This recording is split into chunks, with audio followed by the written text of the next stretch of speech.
For decades, late-night television talk shows were where America snuggled up together and we laughed. Now that I've seen it, I know exactly what I'm talking about. The hosts were household names, but also very male and, let's say it, white. What do you had in mind particularly? Things diversified a bit last decade with hosts like Trevor Noah, Larry Wilmore, and Samantha Bee. Welcome back to the show. Birth control is a goddamn miracle. Birth control. But now they're all out. Trevor Noah announced he's leaving Comedy Central's The Daily Show. I realized that after the 7 years, my time is up. And in a world where people like their hot takes and comedy bits and TikTok-sized reels, is late-night TV finally, truly done? I'm Gustavo Arellano. You're listening to The Times, essential news from the LA Times. It's Monday, October 17th, 2022. Today, what's next for a uniquely TV American genre, one whose obituary has been written again and again, yet continues to stumble along? Lorraine Ali is a television critic for the Los Angeles Times. Lorraine, welcome to The Times. Hello, glad to be here. Okay, so one of your latest columns focused on Trevor Noah leaving The Daily Show after 7 years, and you wrote that his exit isn't just going to hurt The Daily Show, but it's going to hurt all of late-night TV. How? So Trevor Noah really stood out in the late night TV field for many reasons. I mean, number one, he is the only host who is not a white man, number one.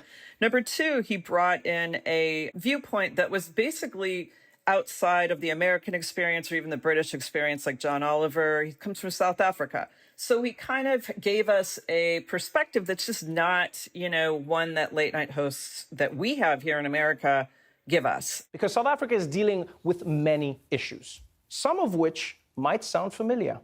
South Africa has the highest inequality in the world. And it was really nice to hear somebody speak to immigrant experience and what the United States looks like to the outside world. And that's what he brought in. So Trevor Noah would have his segments, and one of them was the Royal Rumble. In our latest installment of the Royal Rumble. And he would look at what was going on with the royal family in a very cynical and fantastic and funny way. Let's get to the big story that everyone's talking about. 2 weeks ago, as you all know, Queen Elizabeth died of being old.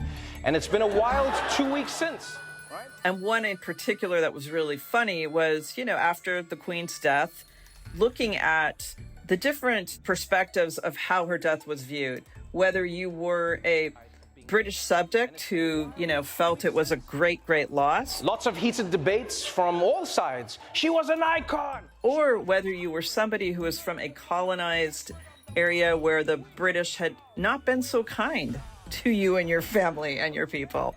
She was a tyrant. Preserve the monarchy. Get rid of the monarchy. We hate Charles. We also hate Charles. And he would look at it from the idea, were they the colonizer or were they, the royalty that you looked up to? And that was a very different perspective, and it was very funny. Yeah, he's really sharp and political, but he's funny. Anytime I have seen him talk, even like his voice tones, he's always making me laugh. I love him. He's great. Yeah, he's so great. And, on top of all that, like his impressions, he would do a Nigerian accent. And like Nigerians have the best metaphors and similes that they'll throw in. They'll be like, the irritable bowel syndrome of 9th Avenue traffic, huh? Or he'd do his grandmother's accent. Or he could do, his father was like European, and he would do a German Swiss accent. My favorite one to do is a South African accent. I just wake up every day speaking in another accent, then I choose. People don't realize this. If you want to learn languages, there are two things you have to understand. One, language is mostly about rhythm. And two, you have to be willing to be an idiot to learn a new language. Fantastic, and I don't think actually anybody did Trump better than Trevor Noah. First of all, let me just say welcome everybody to my press conference. We're doing it now. And Trevor, sadly, he wasn't the only person to leave their show this year. You also had Samantha Bee, who had to leave after her show got canceled. That's right. It's 7 and out for Full Frontal with Samantha Bee. Having Bee swatted off the airwaves represents the loss of a rare female voice from late-night TV. And she had tackled a lot of issues of what was going on with women, feminism, even before the banning of Rose. The sudden death of Justice Antonin Scalia has left a hole, not just in his weird medieval hunting club or on the Supreme Court softball team, but at the court itself, which will now have to dive up your uterus without him. It's really a shame to lose Samantha Bee now, because she could have been the most powerful or impactful voice of late night in, I hate to say post-Roe era, but that's where we are. I'm going to do something that should have been done decades ago. I'm going to teach sex ed to senators. Time to learn about vaginas, cycles, and why Charlotte from Sex and the City was sad for 2 whole seasons. But I'm getting ahead of myself. Let's start with lesson 1. And we really need that voice right now, and we don't have it. And so the loss of Samantha Bee stings right now, particularly. Everyone say the amount of abortions they think Donald Trump has paid for. I think 5. That's so low. Maybe 13. It was like 76. Unfortunately, the platform TBS, for many reasons, late night's struggling. But when you're on a platform like TBS, yeah, you're already coming from behind. Yeah, snuck in between showings of what? Captain America Civil War and baseball or something. Yes, right. That's a hard spot. That's a hard gig. So who are we left with then in terms of the big late nighters? The big late nighters are Stephen Colbert, Seth Meyers, the Jimmys, Jimmy Kimmel, Jimmy Fallon. And then, you have the weekly shows like Last Week Tonight with John Oliver. I don't know. Do we want to throw Bill Maher in there? I don't even know what that is. But yes, that's something. Wow, what a roster. It's as diverse as a late night roster in the 1990s. Exactly, right? Here we are, back where we were. And it's unfortunate. We are in a transition period, and I'm not sure that it's going to stay where it is right now. I don't think it is. I mean, late night keeps morphing, and it's like, what, a 50-year-old, 60-year-old, format, and one that really helped shape American television. But as American television's changed, so has the format for late night. And also, demographically, America is changing. Late night has to try and keep up here. And I don't think that's where it's going to settle. I think we're in a transition period.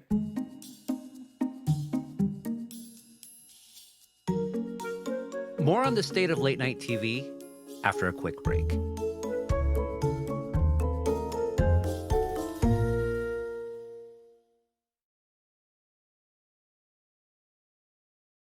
So, Lorraine, part of me thinks, okay, diversity is important, but if the host is funny, who cares if whatever their race is, if they're white? Like, I thought David Letterman was a complete genius, and Stephen Colbert, he brings it. He still brings it. And then when George Lopez had his show, also on TBS, I believe, well, it wasn't good. So when there was, though, a diversity movement in late night TV in this past decade, what was the rationale for it? Well, I think it's, an obvious rationale. The country is changing. The representation on television was not. And I think there was an idea that, okay, we have to actually cater who's out there. But number 2, late night started to become a lot more political. It started to weigh in a lot more on what was going on in politics, culturally, socially. If you're waking up from a coma, bad timing, first of all. Donald Trump has been sworn in as president of the United States. And you cannot do that when it's only coming from one sector of the U.S. population. You can't do that when it's only one viewpoint. I think that was the idea. There's a lot of criticism around it, too, as there should have been. I think the idea, too, that it doesn't matter who you are as long as you're funny, I think that's true. Russia, the country that gave the world Tetris, Merkins you wear on your heads, and potentially the 45th president of the United States. Funny has to be first and foremost, right? Then, perspective is really important. And those two kind of go hand in hand in terms of relevance, too. If you're going to be able to keep up with, some of the issues that have been going on, whether you're talking about immigration, whether you're talking about racial inequity, you want the perspective of somebody who's actually experienced that as well. Yeah. So then why are we back to where we started? I think we're back to where we started because late night, again, is trying to figure out where it belongs.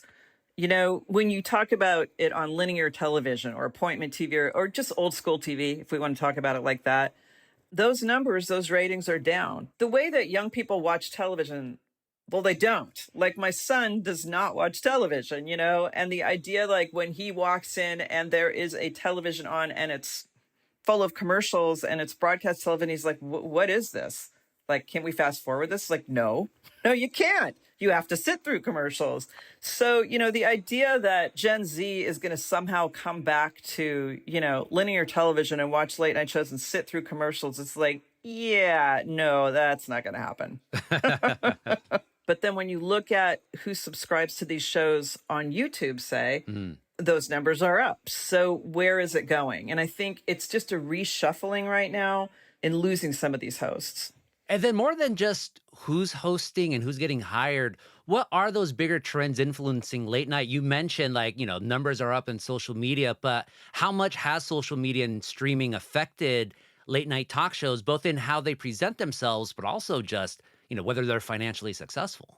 Yeah, I mean, and that's the question right now, right? When you look at something like The Daily Show with Trevor Noah, they were starting to really cater for, you know, the segments that would be pulled out and go viral, right? And you could see it. You could see how that was working. They would have segments that were like, could live on their own. New segment, Is This How We Die? Today's catastrophic threat to humanity is the coronavirus, also known as COVID-19 or Kofifi. Trump tried to warn us, but we laughed. That's where his show really, you know, sort of skyrocketed. If you want to look at it from the angle of how many people are watching this on NBC, on the old networks, well, then, yeah, for sure. Streaming or podcasting or however it is that people are getting their news, their comedy, it's totally, you know, taken a bite out of the old school way that your parents watched this, you watched it growing up, whoever you are. One of the most amazing pictures to come out in the past few years is E.T. One of the draws of late night television historically was the interviews with famous people, the celebrities that they would get on there. And this young lady has earned a great deal of attention from her appearance in it. And she is just 7 years old. Would you welcome, please, Drew Barrymore. It was, in many ways, the only way that American audiences could see them outside of their respective films or shows. Now you have social media, and fans can follow them. And so that part of late night television, interestingly, has become the least interesting part of it. Often when there are interviews now on late night TV, that's not what goes viral. That's not the clip that's pulled and gets the heat on YouTube. It's the actual hosts themselves doing the funny thing that only they can do. So the shows that do remain, like Colbert and the Jimmys and John Oliver and even Bill Maher for that matter, what's their future look like? That's an interesting question. The top three late night guys aren't going anywhere. I mean, Jimmy Kimmel just extended his contract to 2026, Colbert at least through 23, and Fallon has also extended his contract. So those guys aren't going anywhere. This isn't like, okay, you know, they're done and the new guard is coming in. They're signed up to be with us for a while. So I think everybody's kind of finding their audience and their niche of where they fit. And it's going to be really interesting to see what comes next. What about streaming services? How have they or will they impact the genre? Streamers have tried their hand at the late night format, and it hasn't really worked. You know, you had Chelsea Handler with Netflix, Michelle Wolf, Hassan Minhaj, and then with Hulu, Sarah Silverman. And that late night format just is not really compatible with the way that streaming works now. I mean, you have somebody like Jon Stewart or David Letterman also going off and doing their own, but those personalities, they're already so established. It's not about the late night format. It is about the personality. It is about following Jon Stewart. It is about going with David Letterman. They are generational sort of touchstones in terms of who they are. They have the power to drag viewers with them. But to start up someone who's lesser known on a streamer in a late night form, it has not worked. Hassan Minhaj, for instance, you know, the Patriot Act, that's one of the first streaming, quote unquote, late night shows or formats. Tonight, I want to come clean. Seriously, I want to come clean. I don't have a lot of vices, okay? I don't drink. I don't jewel. I don't go to hookah lounges. I know I look like I do, but I don't. But I am an addict. And I am addicted to Amazon, which I know doesn't sound crazy as far as addictions go. The Patriot Act was kind of an experiment on Netflix to see if they could be doing the late night format on a streaming platform. And it went for about 7 seasons, and it was brilliant in terms of infusing a kind of more international perspective into late night. And he also tackled a lot of issues at the time that were going on with like the Muslim ban and Trump's view of countries where brown people like Hassan Minhaj live. Tonight, we are talking about one of the most disturbing policies in America right now, our ruthless immigration enforcement. Since the start of his campaign, the president has been demonizing and scapegoating immigrants and refugees. But in the last year, that demonization has morphed into outright persecution. He brought a perspective in that was unique. And then there's the weirdness of Bill Maher. I appreciate that. How? Why? I know why you're happy today. Because did you see Joe Biden on 60 Minutes on Sunday? He declared the pandemic was over. So somebody explain that to me. So if you're wearing a mask, you better be robbing me. We need a TV critic in here to explain that. Well, here we have one here, Lorraine Ali. And we've been talking about these late night talk shows, but we might as well mention Saturday Night Live, which always seems to be reinventing themselves. And you want to talk about premature obituaries at Saturday Night Live again and again. So how are the issues different for them as opposed to the late night talk shows hosted by one person? Well, SNL, you know, they have a lot more to work with, right? Because they have all these different skits. They have a huge cast. You know, they have musical guests. But I think they have to keep up with sketch comedy on top of politically being sharp. And their Weekend Update, I don't think it's been very sharp for a long time. I would say that probably their sketches are better. But then if you watch Black Lady Sketch Show on HBO, it's brilliant. Yeah. You know, so like they got to keep up with that end of it. And then they have to try and also keep up with the news side of it and with the Trevor Noahs and with the John Olivers. Why can't some network just give Bao and Yang a talk show and then all the problems are solved? Well, see, you just solved them right there. Right now, you know that somebody's like grabbing onto that going, okay, I got this brilliant idea that's all mine. Oh my God. Let me pitch it to you. More after the break.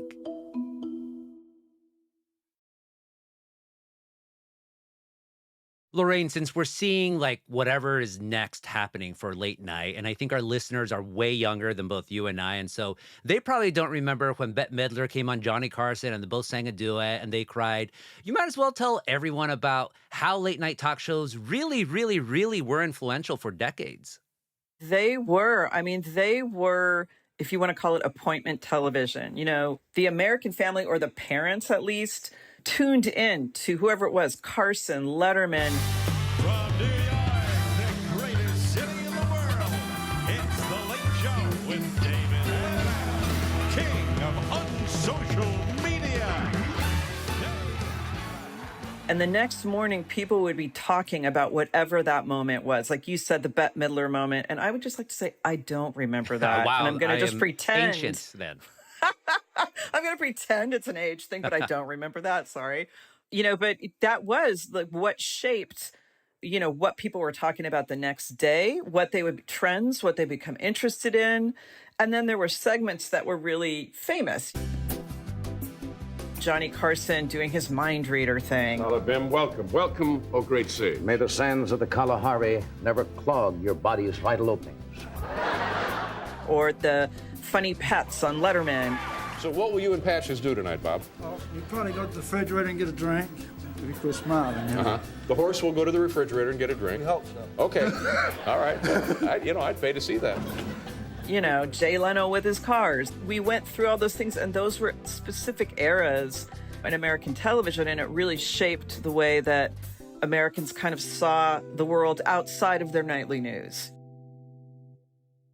When I think of late night, my memory is David Letterman's Countdown, right? It was the top 10. And the category Top 10 Tips from Betty White for Living a Long and Happy Life. And now, ladies and gentlemen, presenting tonight's Top 10 list, the lovely and talented Betty White. Betty, come on out.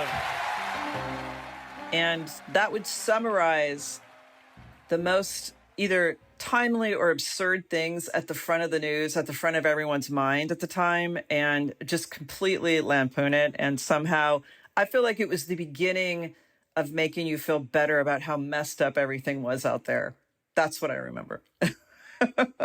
So what do we miss in a world then where the late night talkers aren't that big anymore and we don't have those moments? With the waning of appointment television overall, yeah, we miss that collective experience, right? But I mean, what we gain is this fragmented universe where there's a lot of different things happening. And I think that's really cool. I think that's really, what we kind of need. I think we're looking for all sorts of different experiences and viewpoints, and we're getting that. Yeah, I mean, everybody complains right now. We should all sort of try and pull together a little more. But do we need to do that through late night television? I don't think so. I think it's fine to be heading in a lot of different directions. Do you see, though, anything taking that place, that cultural community place that late night TV used to offer? No, not on television, really. I think, it's the idea of everybody does something different at night to fall asleep. Let's put it that way. It's either a podcast. Me, it's the first 48, true crime, just on loop in the background. We all do what we got to do. And I think we have a lot more options for that. So will something take its place? No, not one thing. I just think we're past that. Yeah, I'm really boring. I just listen to news because news doesn't sleep, but I do eventually. Good for you that you get some sleep. I do not. Oh, well, sleep more, Lorraine. Lorraine, thank you so much for this conversation. Thank you.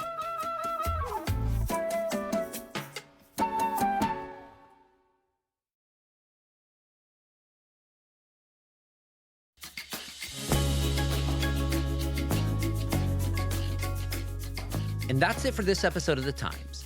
Essential news from the LA Times. David Toledo and Kinsey Moreland were the jefes on this episode, and Mike Heflin mixed and mastered it. Our show is produced by Shannon Lynn, Denise Guerra, Kasha Brosalian, David Toledo, and Ashley Brown. Our editorial assistant is Madeline Amato. Our engineers are Mario Diaz, Mark Nieto, and Mike Heflin. Our editor is Kinsey Moreland. Our executive producers are Jasmine Aguilera, Shani Hilton, and Hiba El Orbani, and our theme music is by Andrew Ipe. And hey, we're building a Dia de los Muertos audio altar this year and would love to include your memories of your loved ones. Call 619-800-0717, 619-800-0717, and leave us a voicemail with your own ofrendas. Tell us who you are, where you live, and then tell us a great story about a friend, a family member, someone dear to you who has passed on and joined the ancestors. We want to air an entire episode with those stories around Day of the Dead. Thanks in advance, and again, the number is 619-800-0717. I'm Gustavo Arellano. We'll be back Wednesday with all the news in desmadre. Gracias.